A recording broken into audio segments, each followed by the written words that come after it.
December 21న king Khan నటించిన donkey, 22న dinosaur Prabhas నటించిన cellar cinema box office పై దాడి చేయడానికి రెడీ అవుతున్నాయి. ఒక్కరోజు గ్యాప్లో రెండు పాన్ ఇండియా సినిమాలు రిలీజ్ అవటం అనేది చాలా అరుదైన విషయం. మామూలు సినిమాలే రిలీజ్ డేట్ విషయంలో క్లాష్ని అవాయిడ్ చేస్తుంటే ప్రభాస్, షారుఖ్ ఖాన్లు మాత్రం సైలెంట్గా వార్కి రెడీ అవుతున్నారు. ఈ క్లాష్ కారణంగా ఓపెనింగ్స్ విషయంలో రెండు సినిమాలకి నష్టం కలుగుతుంది. మరీ ముఖ్యంగా మా సినిమా కాబట్టి సెలార్ కారణంగా డంకీ మూవీకి ఊహించని లాస్ జరిగేలా ఉంది. ఫస్ట్ డే డంకీ సినిమా మంచి కలెక్షన్స్ని రాబట్టినా కూడా సెకండ్ డేకి ఫ్యూజ్ డెంట్ పడే అవకాశం ఉంది. ఇదే జరిగితే షారుఖ్ని యాంటీ ఫ్యాన్స్ సోషల్ మీడియాలో ఆడేసుకుంటారు. అలా ఆడుకోకూడదు అనే షారుఖ్ సెలార్ సినిమా వస్తున్నా కూడా డంకీ సినిమాని వాయిదా వేయకుండా రిలీజ్ చేస్తున్నాడు. రిలీజ్ అయిన తర్వాత సెలార్ సినిమా హిట్ అయితే షారుఖ్ ఇమేజ్ దెబ్బతింటుంది. పైగా ప్రశాంత్ నీల్ ఇప్పటికే ఒకసారి ఇలాంటి పని చేశాడు.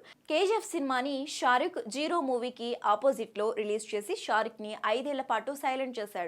ఇప్పుడు హిట్స్ లో ఉన్న షారుఖ్ కి పోటీగా మళ్ళీ సెలార్ ని దించుతున్నాడు ప్రశాంత్ నీల్.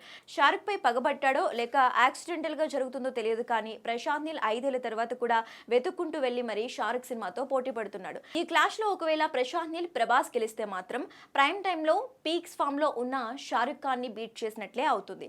మరి డిసెంబర్ 3వ వారంలో ఏం జరుగుతుందో చూడాలి.